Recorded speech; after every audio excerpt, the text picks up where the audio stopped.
शिंदेंना ताप काय आला, दरे गावात काय जाऊन बसले, शेवटी भाजप सांगणार तेच शिंदेंना ऐकावं लागणार असं राजू पाटलांनी म्हटलंय। ईव्हीएमवरून लक्ष हटवण्यासाठी सगळं सुरू आहे का असा संशय देखील पाटलांनी व्यक्त केला।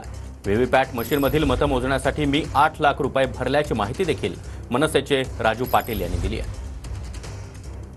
एकूण मतदान वाढले 65,000 आणि आमचे उमेदवार जिंकलेत माझ्याशी 66,000ची गॅप ठेवून। जो नवीन मतदान आला, लोकसभेला जो मतदान झाला होता त्यापेक्षा 65,000 वाढलेलं मतदान, त्याच्यावर 1,000 जास्त मतदान, असं 66,000 मतदान यांनाच मिळालं। त्या अनुषंगाने मी पण ती मागणी केलेली आहे। त्याचे काय 17 ईव्हीएम मशीन त्याचं व्हीव्हीपॅट मोजण्यासाठी जे कायदेशीर काहीतरी साधारण 8 लाख भरायचे असतात ते भरलेले आहेत मी।